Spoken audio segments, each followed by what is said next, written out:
Hello friends, नमस्कार, प्रणाम। RS coaching centre में आप लोग का स्वागत है। आज हम क्लास 12 सब्जेक्ट फिजिक्स का इम्पोर्टेंट टॉपिक लाए हैं जो हमारा परीक्षा की दृष्टि से बहुत वीवीआई है, MVVI है। ठीक है, तो देखिए हमारा टॉपिक क्या है कि किसी बिंदु आवेश के कारण किसी बिंदु पर विद्युत क्षेत्र की तीव्रता हमको ज्ञात करना है। ठीक है, तो आज की टॉपिक हमारा क्या है, बिंदु आवेश के द्वारा उत्पन्न विद्युत क्षेत्र की तीव्रता।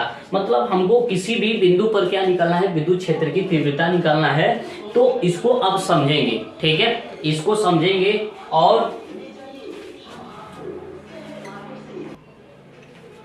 चलिए देखते हैं और एकदम सरल तरीका से, एकदम सिंपल तरीका से आप लोग को सिखा देंगे कि आप लोग को ये क्वेश्चन आप लोग को बुढ़ारी तक एकदम याद रहेगा। ठीक है, चलिए हम इसको स्टार्ट करते हैं। क्या दिया है, तो हमारा देखिए टॉपिक का नाम क्या है, बिंदु आवेश के द्वारा उत्पन्न विद्युत क्षेत्र की तीव्रता। तो देखिए पहले क्षेत्र की तीव्रता का फॉर्मूला जान जाते हैं। तो देखिए E बराबर क्या होता है, F बटा में Q नॉट होगा। F बटा में क्या होगा, Q नॉट होगा। ए होगा हमारा क्या चीज, विद्युत क्षेत्र की तीव्रता।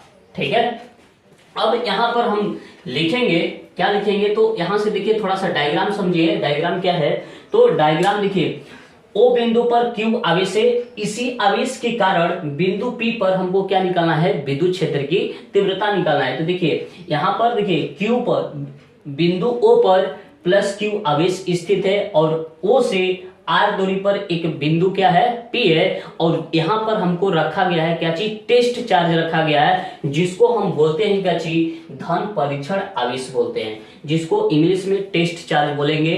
कि उससे टेस्ट करेंगे कि इस पर विद्युत क्षेत्र की तीव्रता कितनी होगी। ठीक है, अब देखो विद्युत क्षेत्र की तीव्रता जिधर होती है उधर क्या लगता है, बल लगता है। तो इन दोनों आवेश में बल किधर लगेगा, ये आवेश इसको किधर ढकेलेगा, तो इधर ढकेलेगा, तो बल लगाएगा इधर, तो हमारा बल क्या होगा, इधर होगा। और जिधर बल होता है उधर क्या होता है, विद्युत क्षेत्र की तीव्रता होती है। ठीक है, तो यहां से देखिए ये जो डायग्राम है, इसी चीज को हमको क्या करना है, लिखना है। तो यहां पर लिखेंगे कि माना कि बिंदु O पर प्लस Q आवेश स्थित है। ठीक है, लिखेंगे माना कि बिंदु O पर प्लस Q आवेश स्थित है और O से R दूरी पर एक बिंदु क्या है, P है। और वहां पर रखा गया क्या है, क्या है, वहां पर रखा गया है टेस्ट चार्ज। ठीक है, जहां हमें क्या निकालना है, विद्युत क्षेत्र की तीव्रता ज्ञात करनी है। एकदम सिंपल भाषा में लिखेंगे। ठीक है, तो जो चीज दिया है उसी चीज को यहाँ पर लिखा गया है। तो यहाँ लिखेंगे कि माना कि बिंदु O पर प्लस Q आवेश स्थित है तथा O से R दूरी पर एक बिंदु P है जहां हमें विद्युत क्षेत्र की तीव्रता ज्ञात करनी है। तथा बिंदु P पर एक धन परीक्षण आवेश रखा गया है, जिसको हम बोलते हैं क्या चीज, टेस्ट चार्ज बोलते हैं। और यह क्या है, Q नॉट स्थित है, प्लस Q नॉट स्थित है। ठीक है, तो चलिए इसको देखेंगे।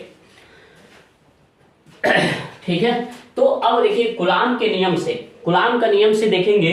तो हम कूलाम का नियम क्या होता है, तो कूलाम का नियम होता है कि दोनों आवेश, ठीक है, कूलाम का नियम होगा F बराबर होगा 1 बटा में 4 पाई इप्सिलॉन नॉट। और ए हो गया हमारा क्या चीज, Q हो गया, और ए क्या हो गया, Q नॉट हो गया, और बटा में क्या हो गया, R स्क्वायर। ये होता है कूलाम का नियम का फॉर्मूला। ठीक है, तो यहाँ पर देखिए कूलाम के नियम के अनुसार इस आवेश के द्वारा इस पर जो बल लगेगा, तो F बराबर क्या होगा, F बराबर हो जाएगा 1 बटा में 4 पाई इप्सिलॉन नॉट, और उसके बाद Q, और उसके बाद क्या होगा, Q नॉट, और बटा में क्या होगा, R स्क्वायर। समीकरण नंबर 1 हो गया। ठीक है, समीकरण नंबर 1 हो गया। ठीक, अब यहां से लिखेंगे बिंदु P पर विद्युत क्षेत्र की तीव्रता। बिंदु P पर विद्युत क्षेत्र की तीव्रता, विद्युत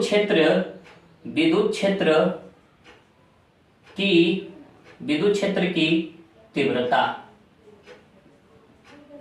तो यहां से E बराबर क्या होगा, E बराबर F बटा में क्या होगा, Q नॉट। ठीक है, ये हो गया हमारा क्या चीज, समीकरण नंबर 2 हो गया। ठीक है, अब उसके बाद अब देखिए यहां पर लिखेंगे, देखिए F का मान इसमें रखेंगे। ठीक है, F का मान देखिए F की जगह पर इसको रखेंगे। तो यहां पर लिखेंगे कि समीकरण 2 में समीकरण 2 में f का मान रखने पर ठीक है। देखिए समीकरण 2 में f का मान रखेंगे तो समीकरण 2 क्या हो गया, E बराबर f बटा में क्या होता है Q नोट, उसके बाद E बराबर इसका मान रखेंगे, इस पूरा को रख देंगे f के जगह पर, ठीक है।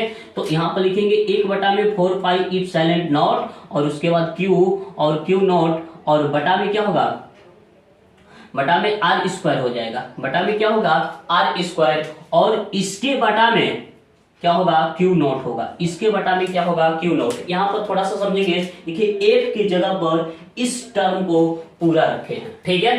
अब उसके बाद यहां से देखिए एक क्यू नोट से क्यू नोट कैंसिल होगा और बचेगा क्या, तो इस सारा नीचे आ जाएगा, तो 1 बटा में क्या होगा 4 पाई इप्सिलॉन नॉट और उसके बाद बच गया क्या चीज क्यू बटा में क्या होगा आर स्क्वायर।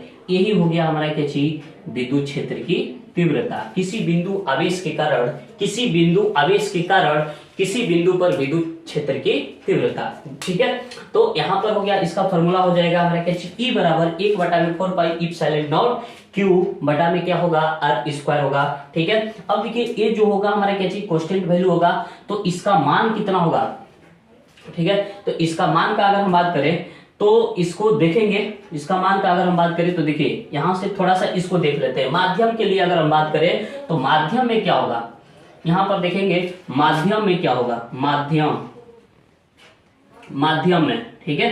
तो माध्यम में क्या होगा E बराबर क्या होगा 1 बटा में 4 पाई इप्सिलॉन नॉट और उसके बाद देखिए ई आर, माध्यम के लिए क्या लगाएंगे ई आर लगा देंगे और उसके बाद क्या होगा Q बटा में आर स्क्वायर होगा। ये हो गया हमारा क्या चीज माध्यम के लिए फॉर्मूला हो गया एक, ठीक है। अब उसके बाद ठीक है, ये माध्यम के लिए फॉर्मूला हो जाएगा।